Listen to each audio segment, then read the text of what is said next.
Welcome to The InEVitable, a podcast by Motortrend.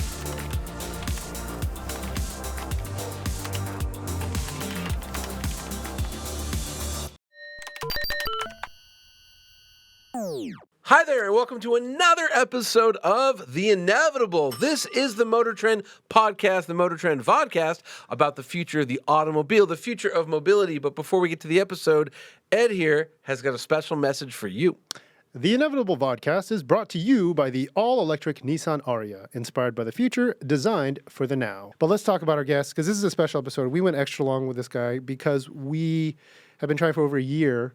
No, over 3 years. Over 3 years to get Since we started this dang podcast. the founder and CEO of Jonny's favorite EV company. No. I wouldn't say my favorite. No, they make my favorite electric product. Okay. I don't care about the company. Founder and CEO of Rivian, RJ Scaringe, joins us on the podcast today. It's a great interview. I do want to just give you guys a heads up. Yeah, stop listening to us. Yeah, maybe take a pause or, definitely go and listen to The Verge's podcast. It's called Decoder.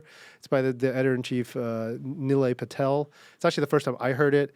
He did a very recent and a very good sort of primer on RJ from a tech perspective. Well, but also the Volkswagen joint venture. Almost every question there is really answered by that. But we were going to go heavy on that for this one, and we decided not to because it was such a comprehensive job done. So yes. Decoder, the RJ Rivian episode, it really gets into the nuts and bolts, nitty-gritty of the Volkswagen joint venture. Yes. And then so we attempted to build on that and talk about all the other things, the deep car guy stuff that we're interested in. Product. But it will fill some gaps for you if you listen to that one first or soon after you hear ours. Yeah. Or you can keep listening if you want. Yes. That being said, again, RJ Scaringe, founder, CEO of Rivian, great guy, tall guy, smart guy, PhD, MIT. Yeah. And if you're watching, decide, does he look more like Steve-O or Clark Kent? I think he looks like Clark Kent, and it fits the narrative between Tony Stark at Tesla and Superman at Rivian. But he's super, super, super smart, as you will find out. Yeah. And we ask him a lot of questions about where he's going with software-defined vehicles, electric vehicles, Porsches he loves. So without further ado, RJ Scaringe. So RJ Scaringe, founder, CEO of Rivian, welcome to The InEVitable. First question, are EVs really inevitable for all?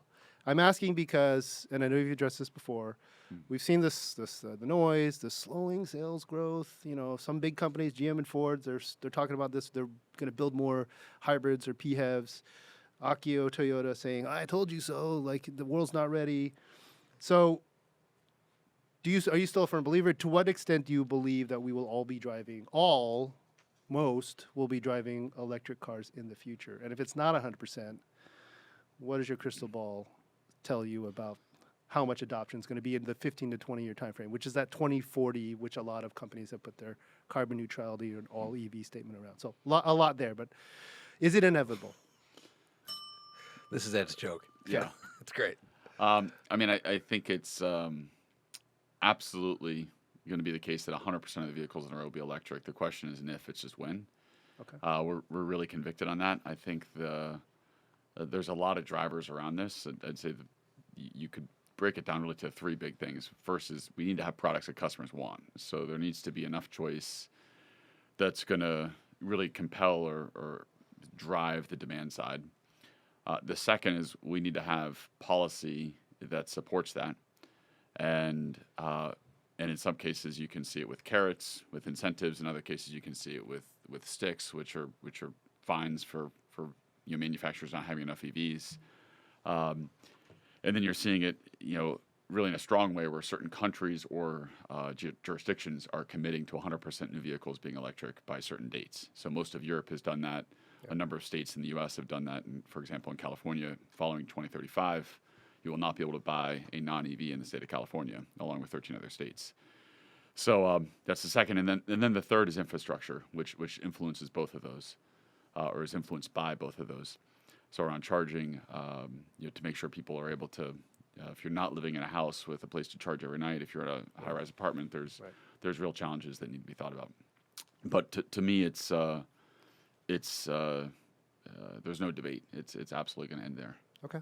So, are you surprised at all at the bumps along the way, or did you expect there to be this kind of early adopter, but then pushback as we tried to approach scale, or it's all pretty obvious? It's it all depends on one's perspective. So to me, I've never seen more excitement around electrification than what we have today. So if I wind the clock back to like 2015, 2016, or take it even earlier, to 2011, like early days of Rivian, I'd go to meet with suppliers, I'd meet with investors and talk about this idea of an electric SUV or an electric truck, and people would look at me as if I had three heads. It was such a crazy idea, and questions around, can it go off road? Can it get wet? Like really like deep disbelief around the potential for an electric vehicle to be effective in this vehicle segment or across segments outside of very, very small cars. What's shifted most dramatically is beyond just, I'd say, the recognition that an EV architecture works really well across a variety of form factors, sizes, vehicle mass classes, what have you, is that consumers are now, I'd say, across the board recognizing that this is the future state. And in most cases, customers recognize they may not be buying an EV today, but their next purchase will likely be an EV. And I do think when we talk about like the slowdown, we have to recognize it's still growing. It's a slowdown in growth rate. So in the first half of this year, it's grown by 11% relative to last year. We're over 8% in new vehicle sales in the United States. It's a fun headline, but it's still growing. Yeah. It's growing faster than vehicle sales are growing in the United States. But back to your point, like I said this when I bought the car, but I bought a Toyota GR Corolla, knowing full well it's probably the last. But for sure, the last manual, but the last gasoline car I'll ever buy. It was like one last hit, and then rehab. Yeah. So okay. I think the other thing to keep in mind is there's I talk about this quite a bit. There's a pretty extreme lack of choice that exists in the electric vehicle space. So it's easy. Right. I don't want a midsize SUV. What else is there? There's no choices, and I think it's relatively convenient for a lot of existing manufacturers to say, "Oh, there's no demand for it." Right. And that takes the pressure off needing to electrify or move away from the highly profitable large truck, large SUV business that exists. But the reality is there's just very few choices. If you think of highly compelling, well-executed vehicles, sub $50,000, I would say without flinching, there's like maybe two or three good choices at most. And so with that said, you take Model Y, which is of course among those, the market's saturated. There's just not very many choices. And you compare that with the ICE world. If I'm buying something under $50,000, I have many form factors, many brands, many configurations. I just have a lot more choice. So and I've heard that you say that before, but so let's substitute choice for price though. Like how, it's, in my mind, right, this is going to really open up. You said under 50,000. When you get under 40, and then when you get under 30, don't we think that the adoption curve goes nearly vertical? Wouldn't you say? Yeah. I mean, of course, there's demands linked to pricing, but it is worth. We often talk about the $25,000 cars. It's worth just reminding ourselves that the average price of a new car in the United States is just under $50,000. Yeah, it's like 48. Yeah. So most people are spending on average between $45,000 and $50,000 already, and so if you take that as a price point, and you say, okay, let me look at what I could buy for that. There's nothing there. You basically have a Model Y as your sort of singular great choice. I mean, I saw this excitement for what you're talking about when you revealed the R2 and the R3. Was the R2, and I just following. I couldn't make it to the event, but I was just following, the comments, and when R2 was like, oh, okay, cool. R3, people were just going gaga, just like, oh my, like that I want. I want. It was a real. I don't know. It was just like palatable excitement. Mm-hmm. Like the R2, knowing nothing about it, like, oh, it's another midsize SUV. Yeah. R3 was something different that doesn't exist. Yeah. I mean, R3 for us was so much fun because we're able to take the essence of Rivian and what we represent as a company, and say, how would we put that into a really small package of something that's in a hard to define segment? It's like a crossover-y, hatchbacky thing. Right. It's a Fiat Panda, baby, and I love Fiat Panda. Yeah, but it's a Delta Integrale. It's a Fiat Panda. It's a Golf. It's a small wagon. Yeah. It has all these things that people connect with from an enthusiast point of view.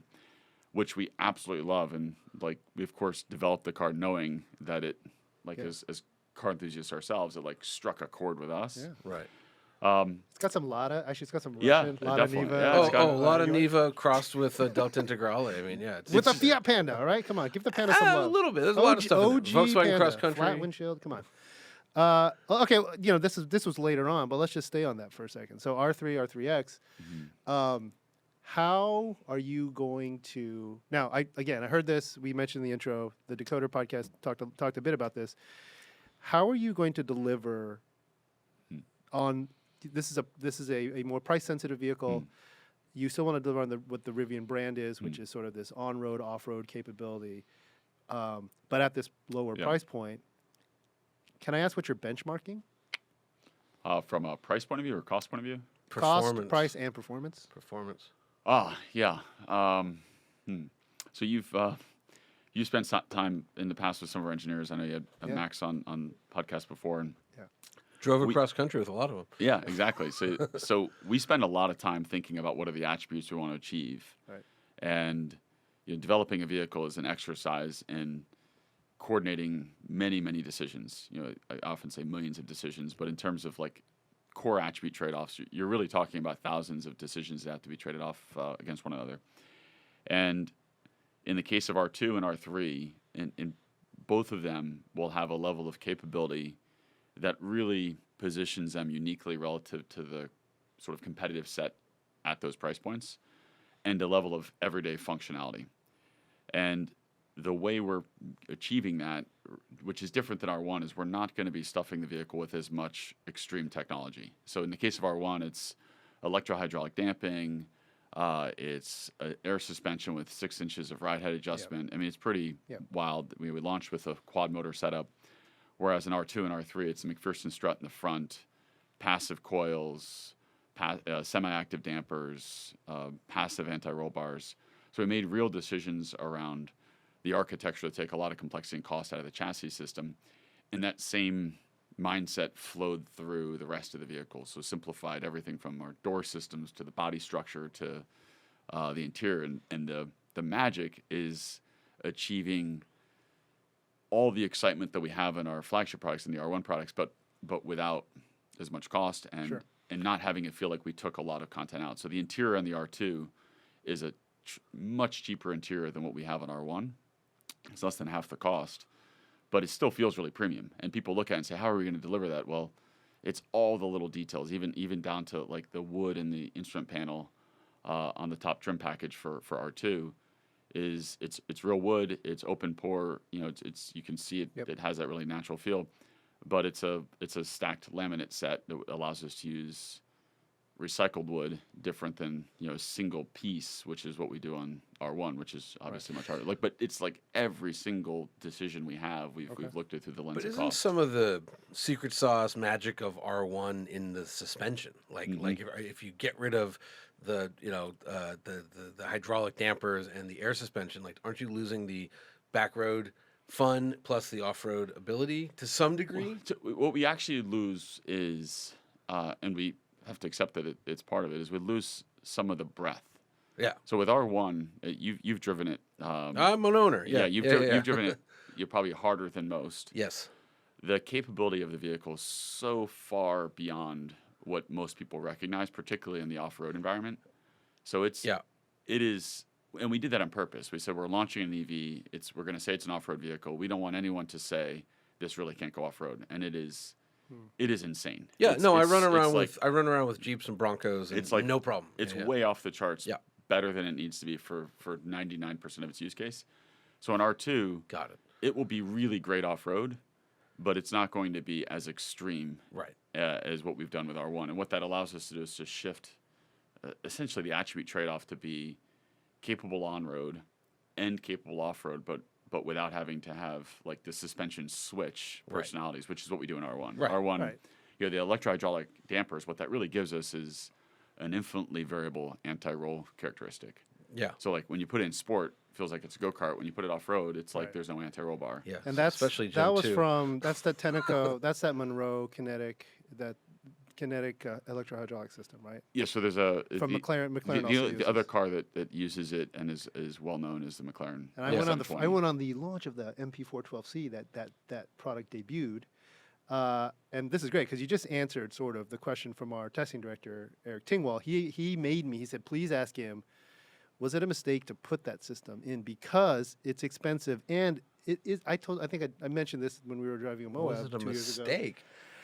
Tingwall. I tell you this. Tingwall. I tell you this the whole time. Nobody's like this thing is too. It's almost over-engineered. Is it? But I hear your explanation. You wanted a debut product to exceed the expectations of your harshest critics. But if 99% of the drivers are not hitting this edge case, Where are you getting this 99%? Well, you said it. You just said No. that you drive it harder than most. Oh, people. well, I'm weird, but yeah.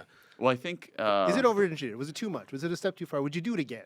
yeah, I'd absolutely do it again. Okay. Good answer. The thing to keep in mind is in building a product that's going to underpin and act as the foundation for the brand or the handshake with the world for the brand, authenticity is really important. And defining a product around the average use case versus the peak use case can lead to like highly marginal products and things that aren't exciting. So case in point, if we were purely logical beings, everyone would have a Timex. There'd be no such thing as a $5,000 watch, a $10. It keeps time equally well, and Better. yeah. Oh yeah, I gotta wind this every morning. So like there you go. Case in point. Like, Yeah. Although this is $248. yeah, but you could buy a watch for $10 and it does the job. Casio, whatever it's called. Yeah. So you have. I mean, you see it across many different things. In the automotive world, we see it all over the place. Most people who are buying a 911, it's an amazing vehicle. They're not taking it to the track. Right. And if you actually look at the data and the number of people that do track days with the 911, it's not very high. Right. But it would be inauthentic to the brand if they said, you know what, most people are using this to drive, down the interstate and to the They're shopping plaza. orthodontists. They go to work and back. Yeah. And let's take all the performance out. Let's take all the amazing chassis work out, the dynamics out, and then it would lose a sense of what it is. And so in the same way, for us with R1, it's intentionally delivering for that, extreme 1% use case because that's what builds its brand, and people like to know that it has that ability. You may drive it a certain way 99 times out of 100, but if you find yourself on a trail, you're not going to ask yourself, can I make it up? Right. It's also that a very, very American sort of mindset. Like I'm not going to use it all the time, but I need to have it. I can't buy an EV. I might have to take a road trip. Like, right. I have to be able to tow 11,000 pounds. All right. Well, can we stick with R2 for a bit? Yeah, well, the one thing I asked but he didn't mention. Oh. Can you talk about who's in your head in terms of the ultimate performance of R2 or R3 from a benchmarking? Like, are you looking at do you get to drive much of the competitive set? Yeah, we drive them all the time. Okay. I mean, it's one of the fun parts of my job is getting to drive our products and driving relative to others. I mean, for R2, I should say in general, it's one of the things that can be challenging in the auto industry is often manufacturers use benchmarking as a way to arrive at attribute targets. And as a result, you see this convergence of vehicle characteristics. And so you see that with dimensions, you see that with vehicle profiles, you see that with vehicle packaging, and of course you in the end see it with performance and on a relative basis across different criteria. And I think case in point is what's happened with Model Y. It's a wonderful product. It's been wildly successful. Yep. And most of the EVs that are in the space that compete with the Model Y are dimensionally almost identical. Right. They have maybe a different, they look a little different from the front, a little different from the back, but the occupant package is the same. The side view profile of the vehicle is the same. Yeah, they're within 5% in almost every category. 2%. Yeah. And so with R1, very clearly, we took a different approach. You could say on paper, it's going to be cross-shopped with the Model X. It's a 7-passenger SUV. It's got 4 doors. It has 4 tires. It has a steering wheel. Right. It does 0 to 60 in around 3 seconds. It's got 350 to 400 miles of range. But other than those statements I just made, it couldn't be more different in its execution and how it presents itself in terms of brand. And it's not to say it's right or wrong. It's just providing, I think, a really important choice that has texture and is different than what else is out there. And so R2, we've had the same approach where there's a lot of folks that have followed the leader and ended up with something that's very similar and is sort of generally like a worse version of a Model Y or slightly or narrowly differentiated from Model Y. And R2, it's very similar dimensions to Model Y. It's slightly shorter. It's slightly narrower, so it's a slightly smaller car. The occupant package is much bigger because of the profile of the vehicle. And in terms of its ability to perform as an SUV, it's worlds different than a Model Y. You can actually take it off-road. You can take it through a riverbed. You can do the kinds of things you'd expect from an SUV. And that's with R2. R3, it's hard-pressed to find something that you could compare it to. It's got to be, we'll often say internally, it's like the heart of a rally car. It's got a lot of ground clearance. It's 220 millimeters of ground clearance, which is a lot for that size of a car.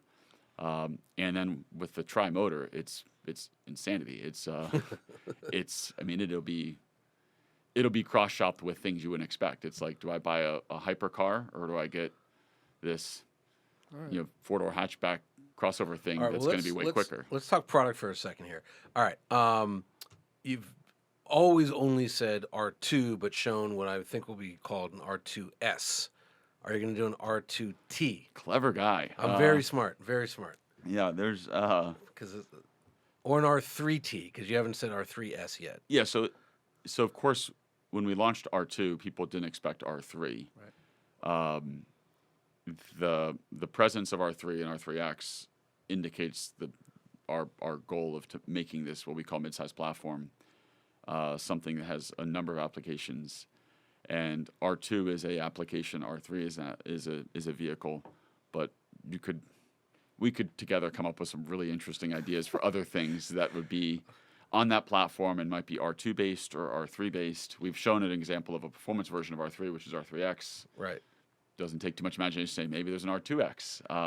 No, I was going to get to R2X. I was also going to get to R1X. Maybe there's an R2T. Like all those kinds of things one could imagine, but we haven't announced any of those. Got it. Okay, just seeing if you break any news. You also make that commercial van, which just has one of the motors, but you could easily put a second motor in, I assume, and you could make like a consumer all-wheel drive, overlandy, van life kind of thing. Is that RVs do really well on Motortrend, so we are very interested in whether you're gonna. And we see them all the time in LA. Like, come on. Yeah, everyone's got a Sprinter. During the pandemic, a lot of my friends were buying Sprinters, right? I was like, "What are you doing?" But it's funny you say put another motor, Jonny, because I've had a number of customers reach out and say, "Can you put 3 more motors?" Sure, sure, yeah, like sure. A quad van would be pretty. Quad van, tri van. I gotta say, I'm driving the new tri motor. Like that works pretty good. Yeah, it covers most of the use cases. Yeah. Kind of does, annoyingly. But seriously, is there a consumer version of the delivery van? We're not planning one today. We've thought about it. In a world of infinite time and resources, maybe we'd do that, but just too small a market, margins not there. Like, what's the? I mean, for us, the most important thing we have in front of us is R2. Yeah, the need to have a product that sits right in the heart of the market.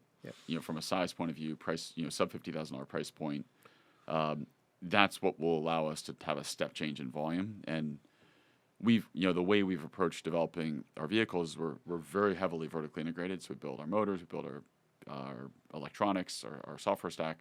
So we built a really, call it, it's like a high metabolism engineering organization with a lot of content, and it needs to, in order for the business to make sense from a financial point of view, we need to have volume. Yes. Right, volume's the key. Yeah, all that technology. For the level of volume we have today, we're insanely vertically integrated. It starts to really make sense, and all that vertical integration pays off in a really healthy way once we have the volume.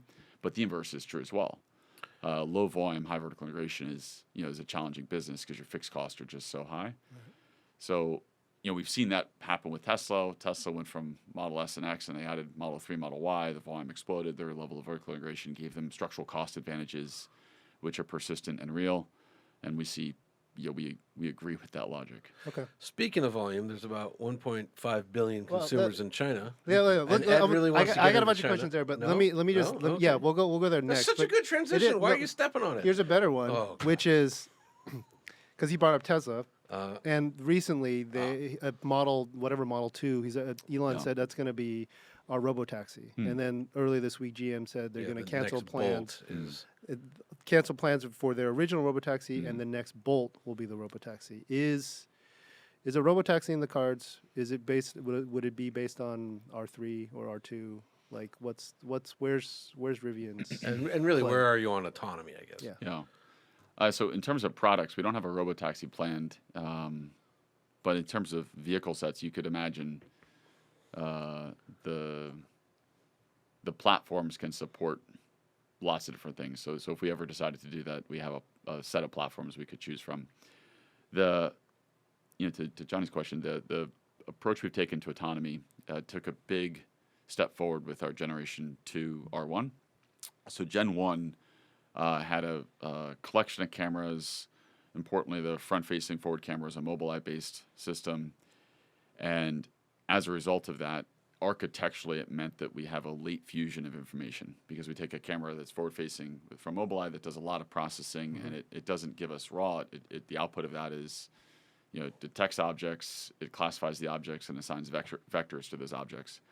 So it architecturally, that approach makes it very hard to use an AI-centric model where you're collectively using the full perception stack, having an early fusion, using more advanced AI training techniques to collectively assess from a perception point of view what's around you, and then using that to drive both the planning side, the path planning side, and then of course the controls. So what went into Gen 2 is a whole new camera set. We have 55 megapixels of cameras. We developed the cameras in-house, 5 radars, including an imaging radar and the front-facing radar. Significantly more compute, about 10x the compute. From switching to NVIDIA. Yeah, it's an NVIDIA Orin platform. Yep. And we brought all that in-house. And so no more Mobileye? So Mobileye, so moving away from Mobileye. Okay. Now, the key here is what you experience in terms of feature set in the vehicle today represents the beginning of something that has a lot more headroom than what the Gen 1 platform had. The Gen 1 platform is going to continue to get better, so don't worry, your car will still get better. But it's asymptotic. It's going to be relatively modest improvements, whereas the Gen 2 platform has so much headroom, and we've built offline training methods so that it gets better very quickly over time. Yeah, I mean, NVIDIA Drive Orin is like 235. It's 240 tops. 240 tops, right? Yeah. So you got a lot, and that's an order of magnitude more than did you? I was curious because I couldn't find it. What did you have before NVIDIA? Was it Renesas? We never announced who, but it was a much lower. Okay. It was a much lower compute platform, not NVIDIA. Okay. So let's stay on that. This is great because I did want to get into the difference between Gen 1 and Gen 2 at a little more granular level. So you went from 17 ECUs to 7. Pulled out 10 ECUs, 44 pounds of weight, 1.6 miles of wiring. Yeah. Congrats. How much do you save on that? If you had to calculate, is there a? I mean, we've never given a specific number. I've said thousands of dollars just to on a per unit basis. So it's very significant though. I actually think for some reason the electrical architectures of vehicles don't get enough attention for cost opportunities. Yes. I think we get maybe because as humans it's easier to associate with mechanical systems, so we get caught up in things like high pressure die castings is this big windfall of savings, but by far and away a bigger structural cost advantage is to remove tier 1 dependency and therefore very complex ECU architectures and the proliferation of many ECUs. So if you were to look at our Gen 1 system with 17, that's still a lot less than, let's say, a traditional OEM vehicle with 50 to 100 ECUs. Well, I was going to say, it was a real paradigm shift, I think, with Tesla, but where I remember BMW would almost brag, the 7 Series has 130 ECUs. Yeah. The seat's got 4. Yeah. One for AC, one for heat, one for massage. It's not a good thing. So, but it was kind of a brag, flex. how many ECUs you got, Yeah. So. And what makes what I think is that beyond cost savings, what's missed on architectures like that's really challenging is if you want to do an over-the-air update. Yeah, it's impossible. The coordination across so many different suppliers. Right. Because none of those ECUs are in-house at the traditional OEM. So you've got to coordinate with Yeah, I mean, we use Johnson Controls talking like- to Bosch, talking to like whoever, the simple yeah. example is I want to change the experience when I walk up to the car with my phone in the pocket. Yeah. You have like 10, 15 different ECU suppliers that you have to work across, whereas with us, it's one or two ECUs and it's all in-house. So So I went to the software conference 2 years ago, and I talked to those guys, and apparently the paradigm was it used to be, because these were all hardware manufacturers, and the software was free. And I talked to the head of engineering at Lucid. He said, yeah, and the software was garbage because they're hardware guys. They didn't know how to do this stuff. So. Yeah. So is the goal ultimately then, because again, on the Decoder podcast you talked about, and this is great, because this is the thing I think the casual car fan needs to get in their head, right? It goes from domain control, like one ECU dedicated to like one system, like the window switches or the headlights or something like that, to this idea of zonal. And then you're going to central? Is eventually the goal to have like one big computer, brain. one big Yeah. chip? Is that, or is there no? You're like, no, you'll never really get there. Tesla has like what hardware 4 has one devoted to FSD and the other one devoted to like kind of everything else. Like, what's the goal as you really build a software? Right, 7 ECUs the right number. Yeah, so it somewhat depends on the vehicle packaging and size. And so the way that we've set up with Gen 2 is we have a computer that's dedicated to self-driving, and then we have a computer that's dedicated to all the in-vehicle infotainment platform.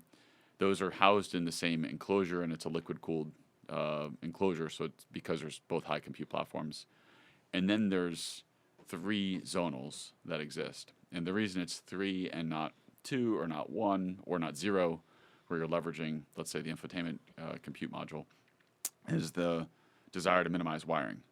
And so it's really just a trade-off between how many runs of wire do I need to go back to if I have one single computer versus having a computer in the rear of the vehicle, a computer in the front of the vehicle, and then you minimize the harness that has to run between all the all the things that it's powering. So the dual NVIDIA drive orange, is that one for the infotainment and the other one? Just both self-driving. Yeah, and okay. there's a separate compute platform that exists for. Interesting. And to expand on that, so if you have a dedicated self-driving ECU, like you're going to be rolling out ADAS, that's much more capable than what the truck vehicles currently do. What you experience today is like what's just launched into Gen 2 is similar capabilities to what we had in Gen 1. Yep. Except it's using 1% of its capability, whereas Gen 1's using 75% of its capability. So Gen 1 will improve maybe another 20, 30%, but Gen 2 is going to improve 100x. So that could be the RoboTaxi, 100x improvement. Well, it's not. Yeah, it could be full autonomy. I think the most important thing is that recognizing R2's coming, R3's coming, the Gen 2 architecture on R1 is also building our training models and really building our data set for the same set of cameras that go into R2. So R2 is using identical cameras to what's in Gen 2. Right. It's using the same. It's like the platform. So, but the beauty is it's going to have the benefit of close to 2 years of learning and improvement. So when R2 launches, it's going to come out of the gate with a very high level of autonomy. Okay. So can I ask it's possibly a dumb question? Why NVIDIA? Right. I mean, I know they're the hottest game around, and $3 trillion valuation, and their GPUs are like world class. But I noted that, and again, pardon me for mentioning them all the time. Tesla had NVIDIA, now AMD, Ryzen, and they're kind of doing their own chips. Is that's on the path to ever increasing verticality? Are you going to do your own chips, or like the NVIDIA platform is it's great for the inference chip in the vehicle. We there are a few other choices. We looked at all of them. We felt good about the performance price trade off, and NVIDIA. The beauty of the NVIDIA platform is it's a well developed ecosystem as well for working with the chip. It's we take the chip and then we have to build a whole rest of the computer around us. We build the board, we design the board, we design how it's going to function, and the knowledge of that and the support infrastructure that exists within the NVIDIA ecosystem is really strong. And is the NVIDIA chip part of the joint venture? With Volkswagen? Yeah. No, so Volkswagen does not include any of our work in AI or autonomy. It's just in... No, okay. Oh. Okay. So that's, so but the ECUs... all the other ECUs... The other ECUs are part of the joint venture. Yeah. Okay. Okay. Yeah, so everything That's minus great. self-driving. I want to come back to that. That's awesome. What about doing your own chips? Is that out of the question? Like, is that a weird thing to ask even? Like, It's not a weird thing to ask. I think You can say it's weird. no, it's a great question. I Say think it's weird. Today we're it's not something we're focused on, but because of the strength of the supply base that exists around that. okay. There's companies that are really investing heavily in that today. Okay. I'm already way over my skis this deep in software stuff. I'm going to just keep going because I got a couple more questions. I noted this thing on 9 to 5 Google. You guys confirmed within May that Rivian's using Android Automotive. You also mentioned, again, on the Decoder podcast that, it's your full stack.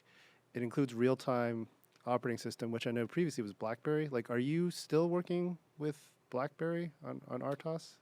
No, so I think that the real-time operating system is a OS we developed in-house. Okay. The name of that OS internally is Elpis, which is a Greek goddess of hope, and that was named when Before Stellantis. when things were still challenging on that development. Yeah. And then we've used an Android kernel for what you see in the infotainment platform. Okay.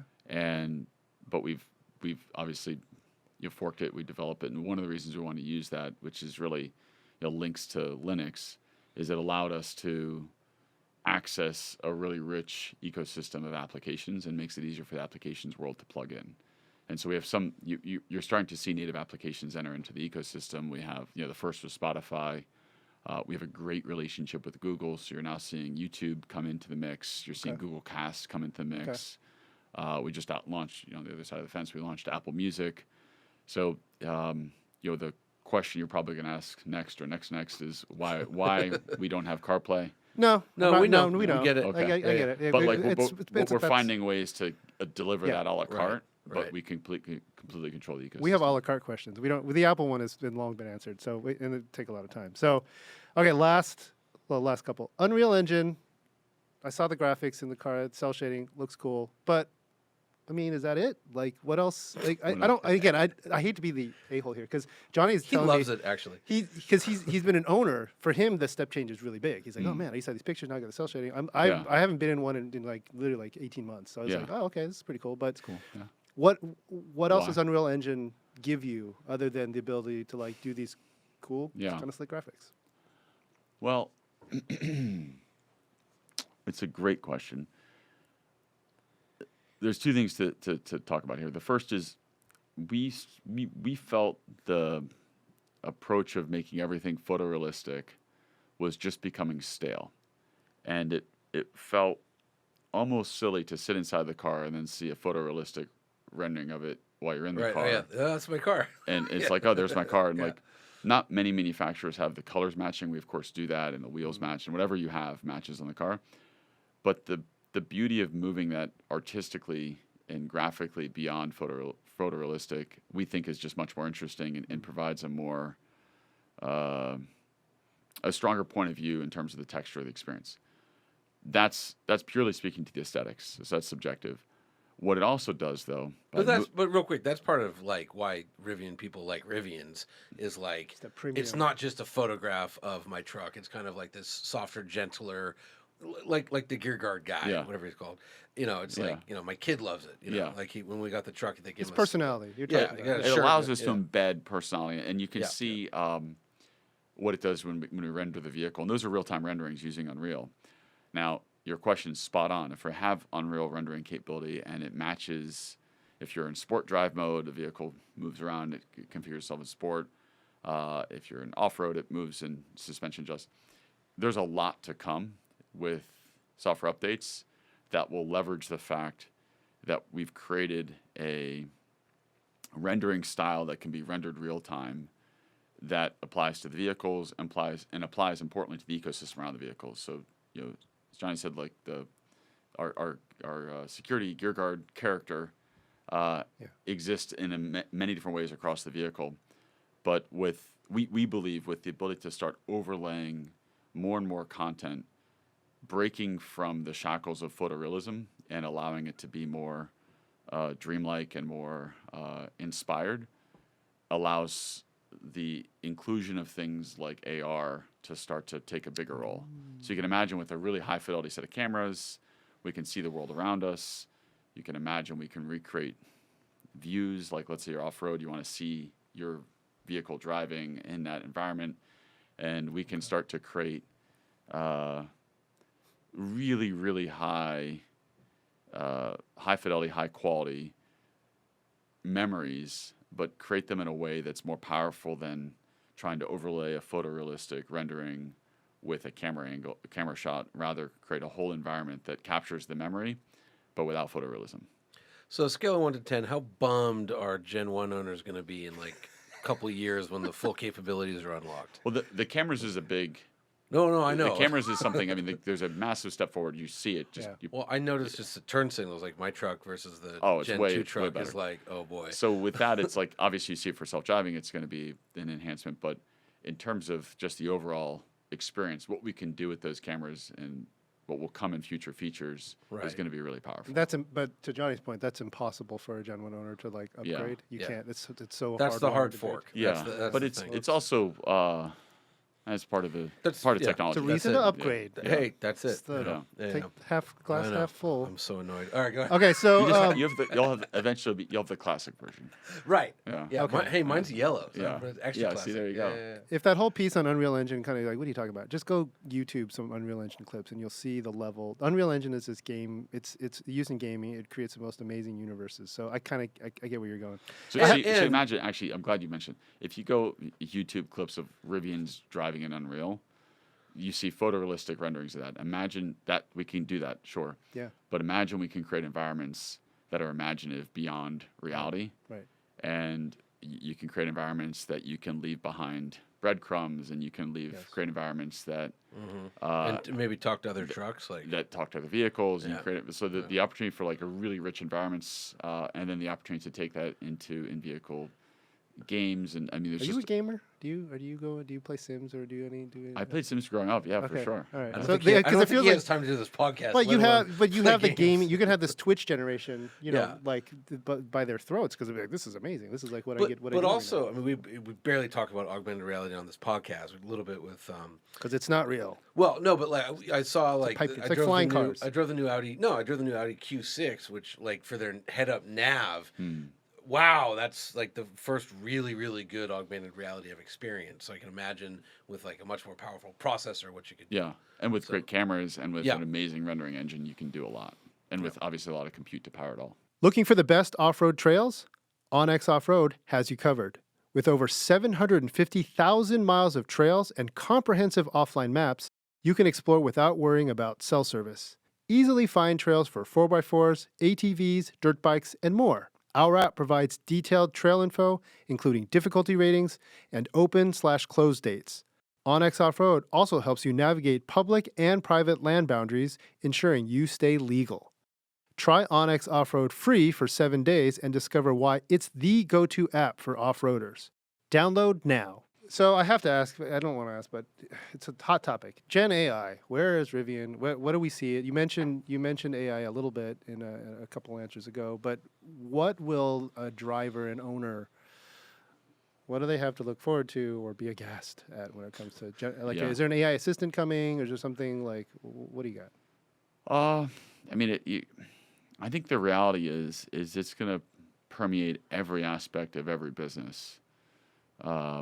And so from an in-vehicle point of view, things like the way you interact with the vehicle today is we still rely heavily on buttons or multi-touch in our case. Voice has been of limited effectiveness, largely because it's so unnatural the way you have to use voice, the way we've had to use voice historically. So you could say like, close the front trunk, but you have to speak in a very specific manner, and it's not at all conversational.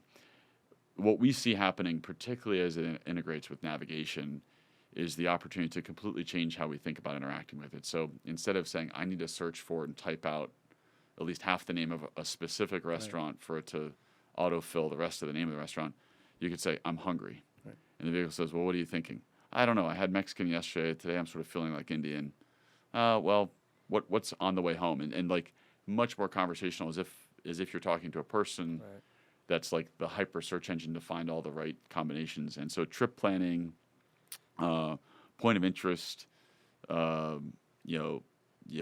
identification, all of that we think is going to be worlds different than what we do today. And you can, it's not hard like that. Like in terms of It like exists, the things that are hard for GenAI to do, that's not one of them. Right. Then you move into diagnostics, and diagnostics both for the owner to say, hey, my vehicle's doing this. Like, what does that mean? The vehicle's ability to work through issues, answer questions real time in vehicle is going to be a massive expansion to what we know today.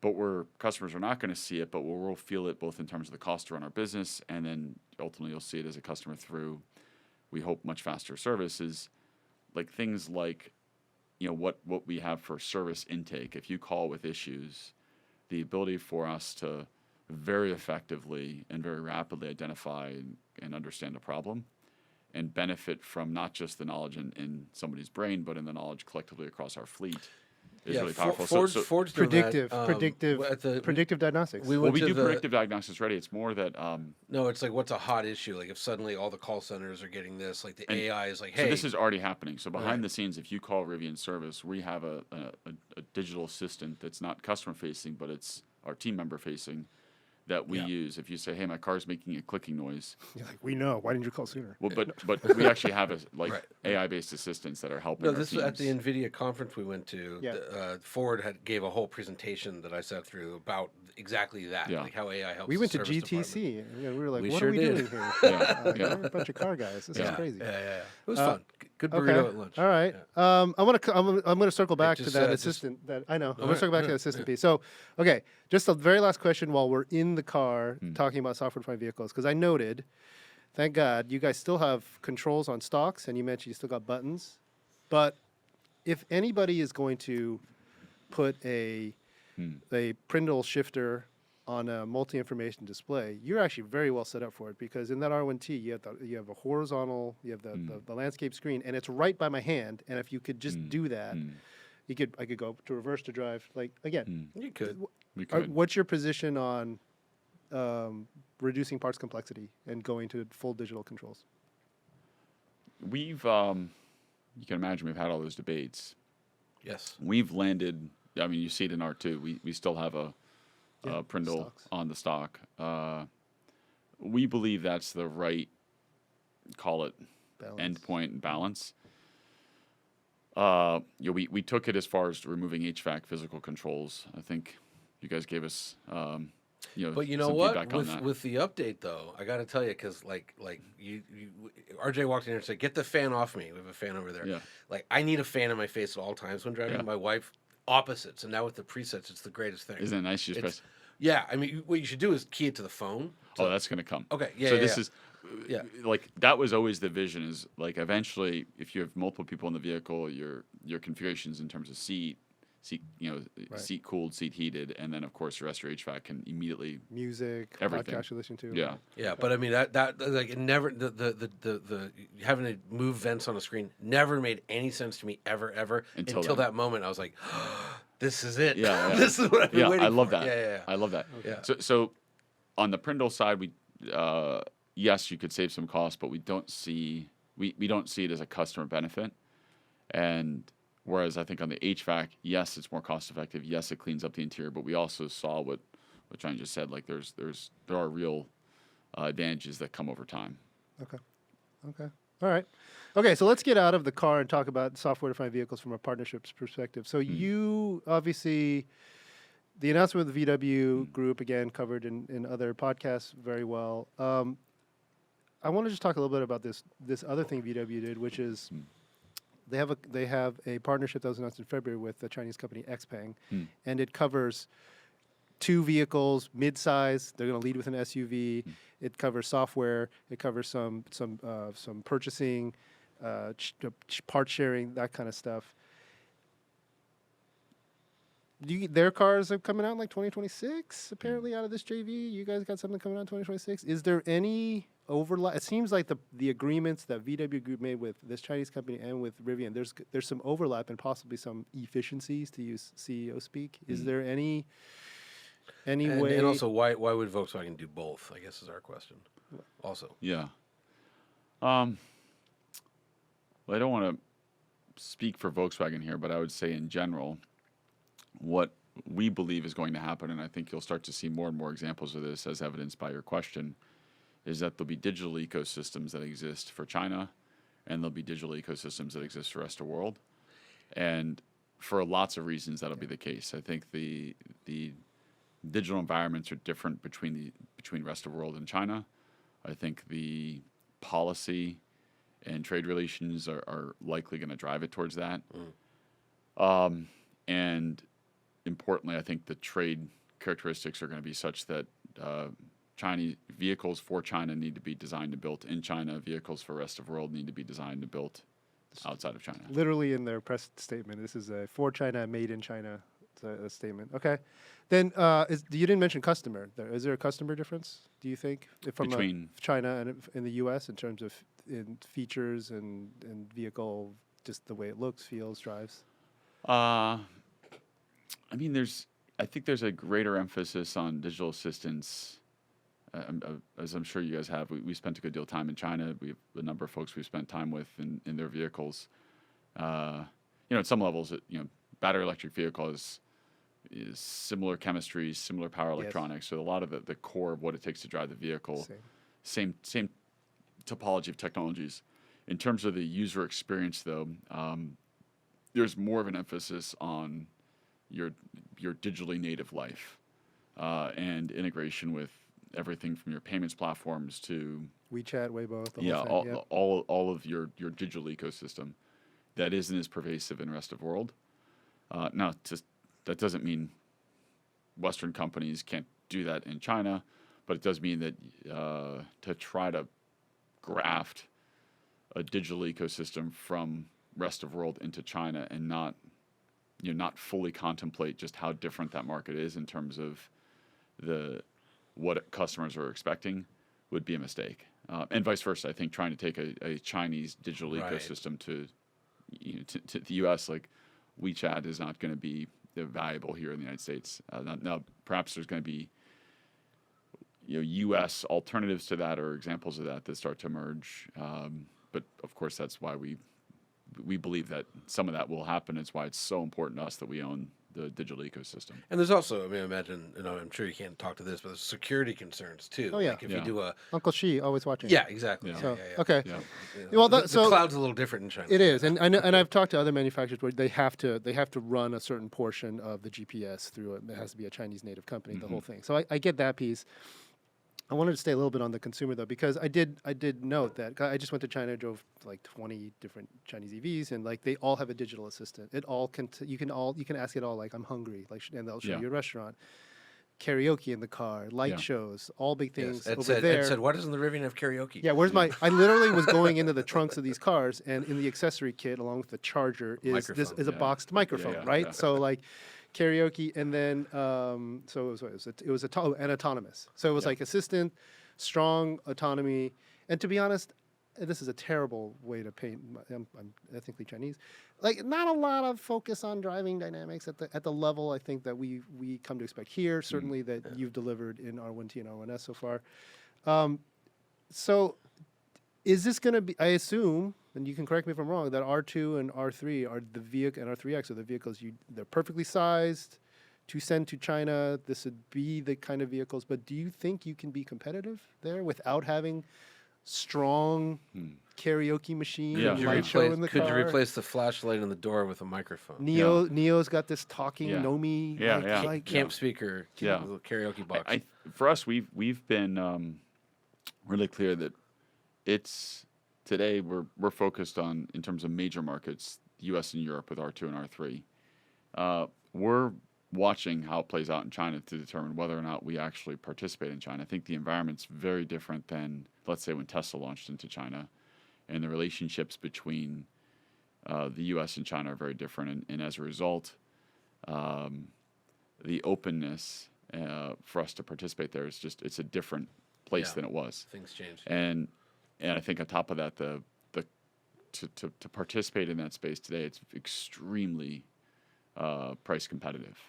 There's a lot of Forgot that part. It's extremely price competitive, and to the point of competing well under cost. So there, and there's a pretty rich labyrinth of subsidies that exist for Chinese-based companies that also make it quite difficult for a non-Chinese entity. Plus 97 car brands. I mean, there's a saturated. Well, so what you're saying is very interesting. I'm pulling out that you're still evaluating if you go in at all. And this is I did some research. I saw a Reuters quote from 2021. You said, if we wouldn't be serious about building a car company if we weren't thinking about China and Europe as important markets long term. This sounds different from that. Like, things have changed in the last couple of years. I would say, I would make that statement again.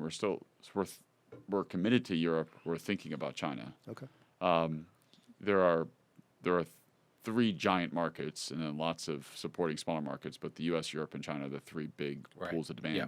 The millions and millions of cars. Yeah, we're talking many millions of vehicles. That doesn't exclude Africa, doesn't exclude Middle East, doesn't exclude South America, but in terms of like big markets.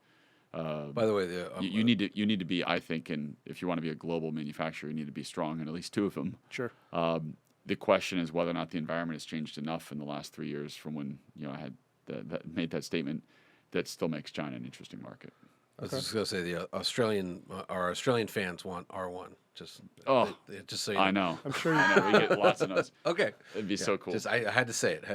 It fits that market really well. All right, I think we Not should. a huge market, though. No, I know. We'll keep going. Crazy. Oh, should we get into the questions? Well, I got a couple more. So, Because we're okay. so let me some good questions. stay on a couple. One is just want to confirm the VW Group, the partnership, the $5 billion, the $1 billion plus $4 billion. It is on electrical architecture, not inclusive of the autonomous stack. Yeah. And there's some efficiencies, I think, on supply side. It's not platform. Like the R3 looks kind of golf sized. It's maybe R2 is kind of Macan sized. There's none. Is there any hardware? Any bodies in white going to be going back and forth? No, that's not to say something like that couldn't happen, but what we've talked about in terms of the relationship and the partnership is purely around the software, leveraging our software stack and leveraging our topology of ECUs and associated network architecture. And as we said, that excludes autonomy today, and it's importantly, it does open up lots of opportunities. One of the things we learned very much with looking at partnerships at a platform level in the past is by far and away, like by orders of magnitude, the most complex part of any platform sharing exercise. It's not mechanical. It's not does it fit down the line. It's how do we get our ecosystem, digital ecosystem, software system to talk to your system. And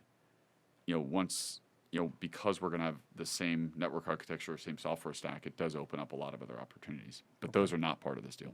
Okay. What about Scout? This is the one where we're like, they showed 2 things that kind of looked a lot like R1 products.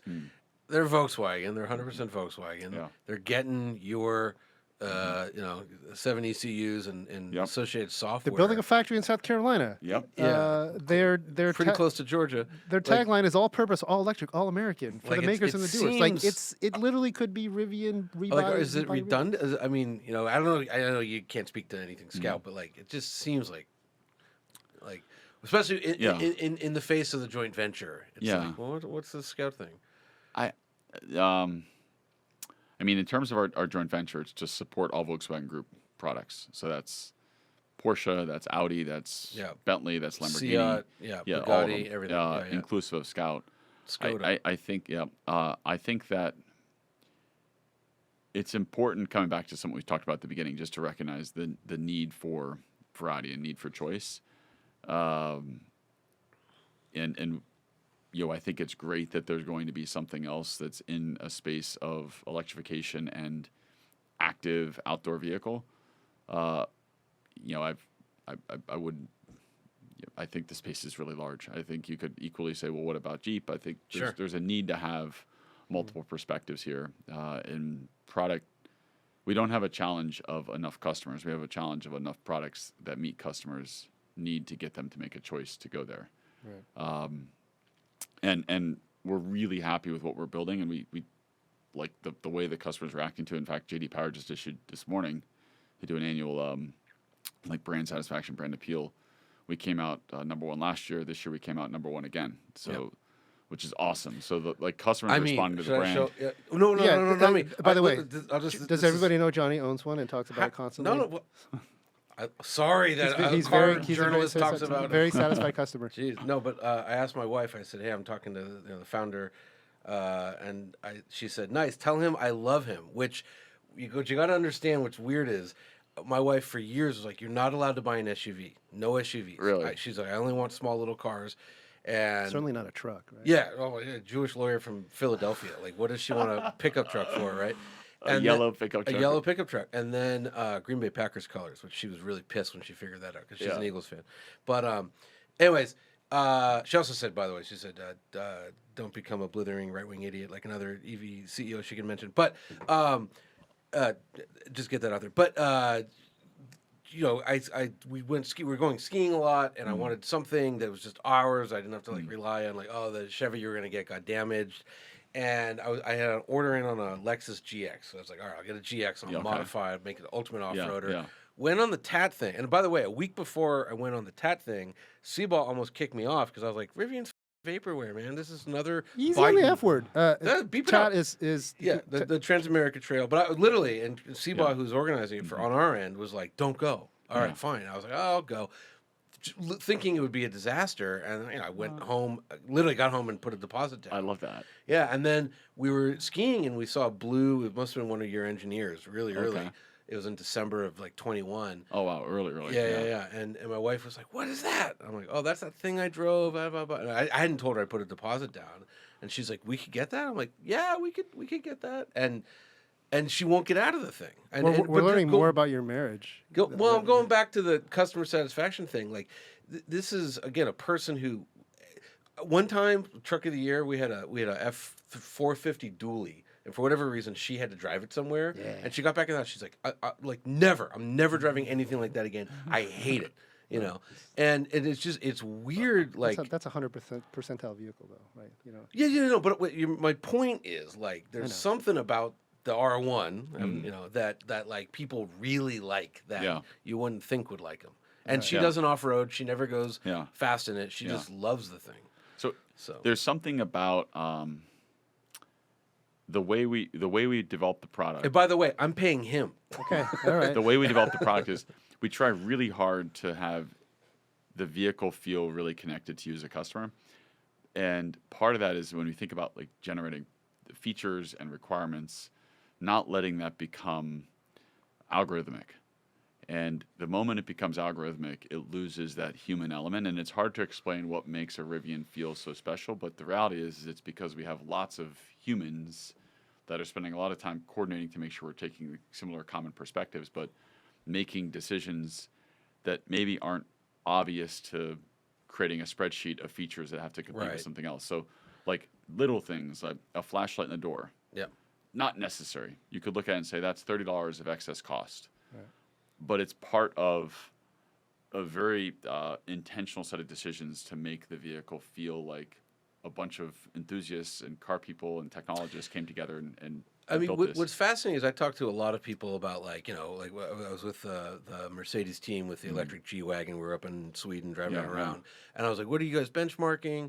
And, you know, they were like, oh, everything out there, it's all crap. And they go, except that Rivian was really good. We really, you know, we actually thought about air suspension for a second. That's probably, they're going to deny that. But they're like, we thought about it. It was so effective, you know, increasing ground clearance. And they really liked it. And a lot of people like, well, I can't believe this was a first effort. Yeah. The craziest one Heard that a lot, I went on the Range Rover Sport launch, and I got blank on his name, but the chief engineer of Land Rover has been there 27 years. Yeah. And he goes, oh, here, you know, you got a Rivian. He goes, we just got a Rivian. I go, oh, what do you think? And he goes, we can't believe how good. And in my mind, he's going to say how good it is off road. And this is Range Rover guy going, we can't believe how good the interior is. Like, the quality of the interior for a first product doesn't make any sense. You know, what do those guys know about interiors? I'm just kidding. Yeah, no, yeah. So it's a wild product. Let's go to lightning round of listener questions. All right. We're gonna go with PH Barnhart. Can we expect a native texting app anytime soon? Yes. Nice. Okay. Is Rivian going to send an R3X to Pikes Peak? That's Mike And if you Jerusco. do, you should do what Hyundai did, where they had 2 wild ones, and then put me in one. Yeah. Yeah. I was able to go to that. Yeah, so Oakland cool. was so much fun. I raced it. I met Gardner 2 years ago when he wasn't racing. He was supporting whatever the car that won. So it's super cool. I mean, it's amazing. But Yeah. R3X. It's To a perfect Pikes. car for that. Yeah, for sure. Okay. All right, for sure. Okay. Dean Moner asks, will Rivian have something comparable to Tesla's full self-driving app? When will it be available on Gen 1 R1 products? We are working towards really being a leader in the self-driving space. So absolutely, but it won't be available on the Gen 1 architecture because of the hardware's Okay. not set up for it. Awesome. This I can't pronounce your name. CM. Yeah. Can we please have app access to control the climate in the 3rd row? As of now, it doesn't automatically turn on when someone is back there. Yeah, another zone. We are adding additional zones. So the hardware in the vehicle allows. Today we have a zone in the front, zone in the back. We're going to add essentially the ability to split into 2 more zones. So that'll be coming, but the 3rd row will link to the 2nd row. Okay. Mopar Dad, who Johnny Notes said a bunch of silly stuff, did ask, does Rivian have any plans to build the equivalent of a heavy-duty truck? We do not have plans. Okay, great. I love definitive answers. But this is a good one. This is a good one. Several people have asked this one, but this one came from P. Mac Donald. Any plans to make an R1S XL, a longer SUV like a Suburban vis-a-vis Tahoe? You could use the R1T wheelbase. Yeah, we've thought about it. The size of the market's not very large, though. So we've technically very doable, but in terms of where we're focusing, not something we're focusing on today. Isn't that Isn't that a money printing machine though? Because there's you just put another row in and some carpeting and it's No, row. You just make more storage behind the 3rd row. We've looked at shorter ones and longer ones. We looked at a 2-row version of R1 and a longer 3-row. But back to some of the points I made before, the most important thing we can do right now is launch R2. Got it. Yeah. Okay. The real AJ Gupta. Will we see a native NACS charger? And as Johnny wants to add, Yeah, I mean, since the supercharger team was binned away, are you guys still on board with NACS? Yeah, we're still on track. It took longer than planned because of some supplier constraints, but the adapter between CCS and NACS is now shipping to customers, which is great. Yeah, used it 3 times this Yes. weekend. Yeah, All right. works I love that. flawless. Yeah. Amazing. But Native, we are yeah. going native, and that's going to be coming in the future. So everyone in supercharger team getting laid off doesn't affect that? No, because I think it affects the rate at which the Tesla network continues to grow. Yeah. But the network that's installed today it's a great network. The way I always characterize there's a surprising lack of great charging networks in the United States. yes. Yeah, shocking. And Zing. the most important metric, I think, beyond number of locations is uptime. Tesla's at like 98, 99%. Our Rivian Adventure Network's over 98%. But everything else we have the data, it's startlingly low. And Yeah, no, I mean, it's so frustrating when you get to a charging location and it doesn't work. it's crazy. It's horrific. And We were I just can't believe how bad some of the networks are. Yeah, Right. we were at San Luis Obispo, which has a population of nobody, and there was 16 chargers at the hotel, and then they weren't compatible with Rivian. But 0.9 miles away, there were 16 Tesla chargers that Wow. were compatible. Wow. And it was like, this is fantastic. Yeah, I had 2 Teslas with me, so Yeah. or sorry, 2 Rivians with me, so Okay. It's it was amazing. great. Yeah. So AJ Gupta, the native NACS charger from Rivian is coming. Joe Antalik, future open air Rango Bronco Challenger. Basically, you got an open roof thing coming. It can be. We've talked about it. I don't think we've ever. Well, I could relay a little story. Oh, did somebody tell you? Well, something? I was sitting in the Verdict Atlantic Lounge in Heathrow, and the guy next to me, I saw on his laptop, he had a picture of some future Rivian.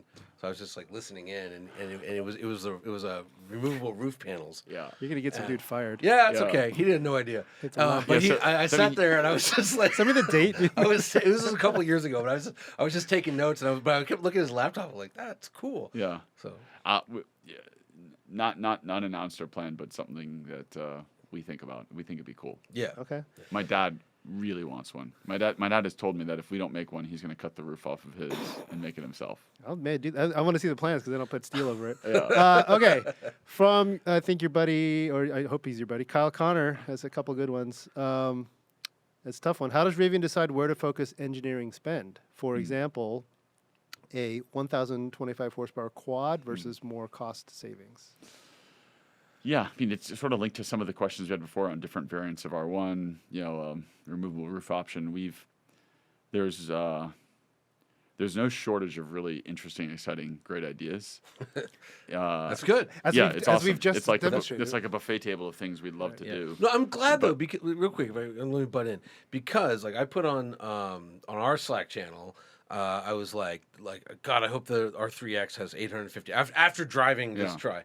And somebody was, our cynical staff, why not 8,500? And I was like, yeah, why not 8,500? Like, I love that you guys embrace extreme stuff. Yeah. So, know? but we have I to want lower pick. cost. We have to pick very specifically the things we do. So, in the case of R1, it's our flagship product. So the quad is, I mean, you're driving a Tri. It's quicker than the original quad. The next generation quad is just can't wait. Just so incredibly over the top and wonderful. But it's great for building brand. Do you need a vehicle that can go 0 to 60 in under 2.5 seconds? It runs a quarter mile in 10.5. I mean, 10.5 seconds. It's faster than a McLaren F1. I would say you a don't. Ferrari Enzo. You do. You need a 911 to sell Macans. Yeah. So it's great for the brand. And in terms of getting to the lower cost variant, that's why I keep coming back to it. Like R2 is the core focus of the business because that's a cheaper R1 is not going to lower the price down into the, sub $45,000 range, but R2 does. Okay. Here's a good one. Sam Weissman, when can I put in a reservation for an R3X? Ooh, good question. It's a great question. Not yet. Okay. But real quick, quick. Why not? R2, R2 timing. You guys must be getting closer. Yeah, Are we 12 months out? Are we No, 15 months out? So it's consistent. It hasn't changed. First half of 2026. Oh, that's June. far out though. Okay. Yeah. Okay, I can't do it. Okay. Okay. All right. So All right. I wish it was today. Yes. I'm sure you do. It would be awesome. I'm convinced you do. But you brought it up. Why can't interested parties put down a reservation on R3X? Or R3? This is we by the way, we debate this internally as well. One of the learnings with launching R1, one of the things we did that made it very hard for us, and of course there's compounding factors that weren't planned, but we launched R1T, R1S, and a commercial van all within the same 6-month window. And it was our first product and our second product and our third product all at once. We had 3 supply chains we were ramping. Then we had a supply chain crisis in 2022. Right. And just the complexity of it's as if like you stuffed a whole hamburger in your mouth and you had to like try to swallow it. Right. It would have been easier to break it into multiple bites. And so with this platform, we've said we're going to launch R2 first. We're going to let that be a clean launch. We're going to allow ourselves to make sure it's like very rapidly gets to ramp and profitability. And then R3 comes in. And so because of that, it means R3 is not going to launch at the same time as R2. And one of the learnings on R1, which and I've talked about this before, we got it wrong, and it's nearly impossible to get right when you have a really large backlog of demand. Because if you put an order in, that's your mental clock for saying I have an order in, and you sort of get a little anxious saying like, why don't I have it yet? And then we start building cars. You create angry people. And then you start building cars, and everyone's like, well, I have an order in, why don't I get it today? And you can't like press a button and have 200,000 cars immediately produced. And so we said, let's shorten the amount of time from placement of order to deliver a vehicle by just as we're staggering the launch of the vehicles, let's stagger the beginning of essentially like the line formation, the queue formation for R3. Let's reduce the potential of making people upset, essentially. Yeah, like I get notes from people. I waited 1,133 days for my R1. Oh, I'm talking with a guy right now. Yeah, and that doesn't feel great. Right. Okay. Why the electric door handles from Have You Met Scene? I'm worried about safety. Yeah, so R2, R3 moved to a electronic handle. There's a number of reasons. One is it simplifies the architecture, but it also allows it to be software defined. And one of the things we like that we don't have in the Gen 1 is the child locks on the doors are now much easier to execute. It's purely software. It's purely software. Right, like the window locks. Like the window locks, yeah. Okay. Very similar to window locks. Okay, cool. Is the R2 going to have a glass roof? Says Keith Tussey. It does. Okay. This is a great one. GMT Minute 5. What is your opinion of subscribing to hardware that's installed in the vehicle? So subscription features in the car, outside, not third party like Spotify, which you pay for separately. But Like what's seat massage. Rivian's take on Heated seats. The the BMW heated seat fiasco? So, the way we think about it philosophically is if we're going to charge incrementally for a feature that's software based, it should have incremental cost to us. If it's just us, like a heated seat, like a binary, turning it on or turning it off, that feels disingenuous to a customer. So the most extreme example of that is as you move into higher levels of autonomy, there's a very high set of costs associated with developing those higher levels of autonomy, and that's where we see like the most pricing potential. We think customers are actually pretty smart at this. They whether they fully understand exactly what the costs are or not, they can tell if you're charging for something you shouldn't be charging for, like a heated seat turning on or off, or charging something that is appropriately has ongoing engineering cost or data cost or something associated with it that warrants some incremental charge. So that's the framework we look at it through.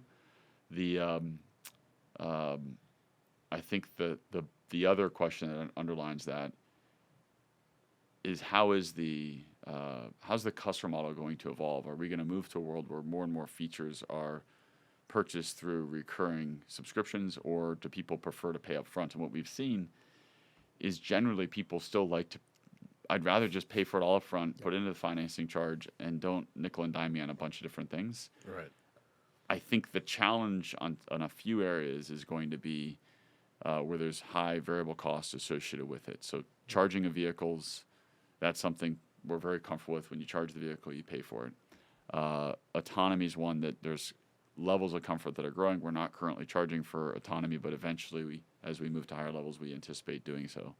But outside of that, we're in data, of course, because there's real variable costs associated with it. Outside of those, I think there's massive sort of inflation of what the auto industry is projected as revenue associated with. Right. Like, I think it's easy to do a spreadsheet and be like, I'm going to charge everybody $1,000 a year for software services, but customers are just going to reject it. Right. I can tell you because Motortrend is has been part of a streaming network, a subscriber video on demand network. We can tell you a lot about that and where it goes wrong. But the other thing to keep in mind is that competitive forces naturally drive things asymptotically to some fraction of their some element that relates to their cost. Right. So if something doesn't have a true cost associated with it, and if I'm competing with you to sell, my marginal cost to give the feature away is zero. So you just see our belief is that competitive forces will drive the non-cost items in the vehicle to zero because you'll want to generate incremental features. Right. Whereas the things that have cost, the asymptotic sort of end is going to be cost plus some margin. That's like the Kano curve, right? You offer these features right today that become expected. And software, and software's like known for this. Ignore vehicles. Yep. A lot of the things we paid for early days became free over time. Yeah. We used to pay for what's your search engine that you're using? Yeah, or a spreadsheet or something. Yeah, these things just become free and they make money in other ways. But I was going to say also part of what I think was really made Tesla owners love their Teslas and Rivian owners love their Rivians is you wake up and your car's better. And it's just such a good feeling rather than like I'm paying on this car and every day I just know it's getting worse. It's like my car's getting better. I remember famously the one I always talk about like with Tesla was when geofencing suddenly appeared on the Model S, and this one that you had to hit raise the suspension every time you got to your driveway. Suddenly it did it automatically. It's like whoa. Yeah. And then I remember with fart mode. Well, a little bit less, but like with like my truck, like it had 270 miles of range. I went to bed, and in the morning it had 285. Like that was pretty cool. Yeah. And then camp mode and all these and the Halloween modes and all these things, and that's like I still remember my kid freaking out about the zombies walking around. Halloween mode this year is going to be. Oh yeah. Oh, all right. It better be awesome. Take note. I just did a review of all the costumes, so to speak, last week. It was great. Nice. Okay, it's breaking news. Cool. All right, we only got like 5 left. This is probably Jonny masquerading as R1T638. Nope. Will Rivian bring back Compass Yellow? Huh. PTS, come on. Not planning on it. We'll pay for it. Okay. But I'd say we have new colors coming. So Okay. like colors like the Compass Yellow, they're understandably lower take rate colors, and so we actually see those as opportunities to like have a really fun color, make it for some time. The take rate's going to be a few percent, but then use that color slot, if you will, for something else.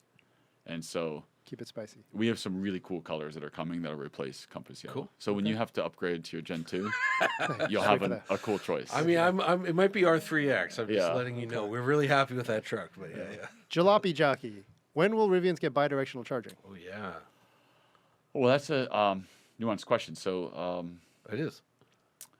So there's a lot of misinformation in this, and it's actually, I'm going to take a minute to help Okay. clear this up. Please. There is bidirectional charging where the conversion of AC to DC happens in the vehicle. So it's, when you plug your car into your house, AC is coming from your house, it gets converted to DC, the DC goes into the vehicle. But it's not as if when you say bidirectional charging is on, you just plug the car into the house and it works. Right. You need a box that goes to the house. Yep. That allows Manual transfer switch. Yeah, or- that's a transfer switch. So it's not as like the graphic of like, oh, my car just plugs in and everything works. So the Gen 1 vehicles and the Gen 2 R1 vehicles already allow for bidirectional DC charging, meaning DC can go from the vehicle to the house. The house has a box that converts the DC to AC, and we're developing a product. Yeah, we've talked about a few times. We haven't really made a big deal of it, but soon we'll talk more about it. That's a bidirectional DC charger. So it's a DC charger that sits in your house, can charge, because it's DC, at a higher rate, so it charges at more than 20 kilowatts into the vehicle. It can also send 20 kilowatts into the house. Huh. But that's a DC, that's an off-board charger. Right. R2 will have an onboard bidirectional AC charger, but for packaging reasons, you don't want to put a 24 kilowatt onboard charger in the vehicle, so it's more like 10, 11 kilowatts, which is why you see most vehicles have for their onboard charger something on the order of 10 kilowatts. And it's just cost. It's just how big of a AC to DC converter do you want in the vehicle. Okay. So when we launch the bidirectional DC charger as a product, which will work for Rivians and non-Rivians alike, every Rivian we've ever built will be capable of doing bidirectional charging. Okay. But Okay. it requires the Great bi-direct. answer. Yeah. Right. That's a good answer. Thank you. Yeah. Great question. Thank you, Because Jalopy GM, Jockey. we just had some GM. GM Energy. GM Energy. They, Wade Sheffer. They showed. They're bi-di. Yeah, we went they're and saw it working. bidirectional It was DC. pretty yeah. cool. Yeah. It's Yes, pretty cool. we actually, I have reviews this. We have our power electronics team is based in Torrance, and we're developing that bidirectional charger there. Cool. Okay. Great. Awesome. S404 wants to know when Rivians will be in Saudi or Yeah. the UAE. And then just other markets. When you're pushing other. It's funny you asked about Saudi and UAE. There's a ton of Rivians that are already over there. What, the gray market? What do you call it? Or- Yeah, it's. I mean, I think they have some money there. I don't know. They can there's- get them. it's- They can it's- ship them. It's kind of it's such a great signal to us that we need to turn on that market officially, because there's hundreds of vehicles that somebody purchased here, Right. like put on a plane Right. or maybe on a boat, but often a plane, which is not a cheap plane ticket, And their own plane. Yeah. and flown them over with no service infrastructure, service support. like the nav doesn't work out there, right? Like there's no way. It's not set up for us. Right. Okay. But the fact that customers want the vehicle that badly, you have hundreds of them, is really encouraging to us. I mean, there's a huge, as you know, there's a huge off-road culture there. So anything that's a great off-roader, they want. yeah, especially the combination of off-road and premium And big power. yeah, driving experience and the nice interior. So really fits coming well. soon. Something we're working on, yeah. Something we're- Nice. All right. Oh, good question. All right, we're in the final three, and then we'll ask him anyways. Braden Rice, what's the hardest part about not having dealerships? I mean, you have experience centers. I mean, To be fair, that was a longer question saying, what was your decision-making process about going direct to consumer, blah, blah, Yeah. blah, blah, blah. But then I thought, I think, boy, that's a lot there. So the challenge with a dealer model is, of course, you don't control the dealer. So Right. the messaging can be inconsistent, pricing can be inconsistent. You're generally paying between 10 and 15% of the price to the dealer to sell for you. So it's your outsourced sales. That's a pretty heavy margin stack. Yep. So we think of it as a significant structural cost disadvantage to sell indirect, to pay someone essentially to sell for you. But aside from all that, it misses the opportunity to build different go-to-market strategies. And if you'd asked me this question in like 2021 in the heart of COVID, we were of the view that we could get away with very, very little physical infrastructure. And we've now come to the conclusion we need some, but certainly not near the level of physical infrastructure that exists for traditional large volume brands. So you take some of the large U.S. manufacturers, they have 4,000 or 5,000 sales locations, and that's an unnecessarily large network of brick and mortar, OpEx, that doesn't show up necessarily directly on the P&L of the manufacturer, but shows up indirectly in the form of this thick cost associated with that sales process. So we think our delivery model, our sales model, costs about 1/10 that of the dealer model. All that said, most importantly is we get to control the message. And when you go through the dealer infrastructure, you do have the challenges of working What through would others. be But that's all, real quick. That's also part of like why there's no CarPlay is you control the look and feel of the Rivian at all times. Yeah. It's not like Apple decides new color scheme. It's just Now the advantage if you were to like sign up a big dealer group is you have a lot of sales locations very quickly. Yes. Yeah. And so it's a lower capex way to launch, but long term it's it is a meaningful structural cost disadvantage. Okay.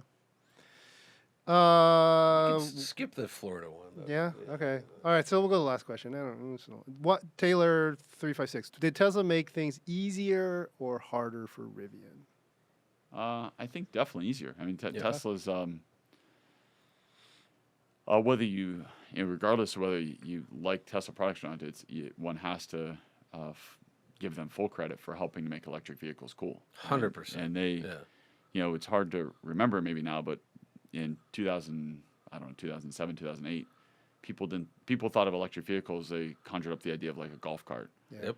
And Tesla did an amazing job at disproving that and showing they can be really fun. We did it was probably 2013 or 14. But it was after we had named the Model S Car of the Year. Yeah. I was on a roundtable with Wolfgang Dürheimer, who at the time was the CEO of Audi, and he said I think the Model S is pretty cool. And I put it in the write-up I did, and that got him in trouble. That was pre-Dieselgate, but that was not cool at Volkswagen at the time to say that. Yeah. And so it's definitely Tesla. Yeah. 100%. Okay. Made it easy. Well, I mean, I can't believe it. We actually made it through most. We covered good. we covered almost everything I wanted to talk about. Well, actually, there was one question in here because you are an admitted Porsche fan. Yeah. So, By the way, everyone on this podcast eventually is a Porsche fan. Yeah. That's Every our car enthusiast has an affinity for Porsche. I tried not to be, but and it's funny. Nobody will ever say this. Every car company leader, oh yeah, they all that's a secret. they have Porsche a soft spot in their heart for soft spot. 911. They have a 911. They own one. I could give you a list of secret Porsches. board members, CEOs, heads of design that have showed me Farley's on their phone. got one. Look Ralph's at got one. Ralph's is a secret. Oh. Anyways. I didn't say Ralph. Who? The other Ralph. Okay. SR20 hatchback asks, what model Porsches do you like? Was there a specific Porsche that inspired the original Rivian I added sports that one in car there, idea? Because that's correct. I grew up in love with old classic Porsches and 356s. Worked on them, and when you work on that type of vehicle, you end up working across a range of vehicles. I had a Porsche 914 with turbo, 911 turbo suspension, brakes. The beautiful thing about those cars is the mounting points for a lot of this All the same. is all very similar. So you can. I have a 914. You do? I do. Sort of. What do you have for an engine in it? Sitting in a shop. it's being held hostage at the moment. But it's a 1970. It's 1.7. Oh, yeah. But it's a long, slow. A great project would be to put a 2-motor per axle system into a 914, like a 500 horsepower 914 would be pretty cool. So it's 1,800 pounds maybe. Yeah. Oh, it would be it's, Actually, it's with the less, batteries yeah. and whatever. Yeah, but still, at 2,500 pounds, it would. Yeah. My friend just put a V8 Hayabusa motor into a 914. It's insane. It's insane. It's like 300 horsepower. Yeah. 1,700 pounds. Yeah, It's yeah. insane. Yeah. Undrivable might be the way to. Yeah. So did you have one in? Well, let's ask the real question. Do you have a secret Porsche that you don't tell anybody about? Currently? No, I don't have a secret Porsche. But that's true that in 2009, when you were starting, Rivian had a different name back then. Yeah, we had a few different iterations. But the original thought was sports car company. Yeah, Electric sports car. not a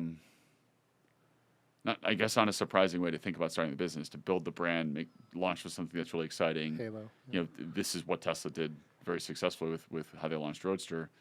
And so we were working on a strategy that very much looked like that. Launch a sports car, use that to build the brand, then launch more mass market vehicles. And we stopped that and completely pivoted off of that, really because of a bit of an aha realization for us, in some ways just almost like accepting of what we sensed for a while, was that strategy had already been done. That's what Tesla did. Right. And so when we shelved that program and then began thinking about what we were going to build and what we were going to launch, like that period of a year was like one of the most important creative moments in Rivian's trajectory, because we defined the brand that you now see, the product portfolio you're seeing. And that was in like 2010, 11? That was like 2011, 12. Okay. But yeah, it was definitely, it was really asking ourselves the question, well, like, what does the world need? How do we create a company that's of actual value in terms of product and in terms of pushing technology forward? So, if I may, going with that, probably a pure sports car play is out of the question, but like, you know, Sterrato, 911 Dakar, like those are pretty fast and pretty off-roady, like a R3X. Yeah, or like, or like a 914 with two motors in it, you know, two-door, you know, no roof. There's certainly, I mean, it's just future. Do you have a sports car in you? I guess imagination candy. I think the R3X is the car that I would say is what I think is like will become our sports car. Okay. Of course, it's a four-door vehicle with 5 seats, but it's that with a tri-motor is hard to imagine a better combination, because there's gonna be great on-road rally car formula. It's so cool. I just took the tri-motor pre-production that Ed and I drove this week leading up to this interview. Yeah. I just took it up Angeles Crest, and like I did a 600-mile road trip in it, and I was like, yeah, my truck's just I don't have to worry about it. And then up Angeles Crest, I was like, damn it, it's like, really fun. And imagine that it's propulsion package in something that's much smaller. Yeah, great. Let's go. Okay. Well, we're very generous. We got extra time with you. Nice. We'd love to have you back. Maybe closer to R2, R3, R3X launch. But anytime, you're welcome. Thank you so much. Yeah, thanks for having me. This was great. Yeah, enjoyed it. Thank you. Thanks, guys.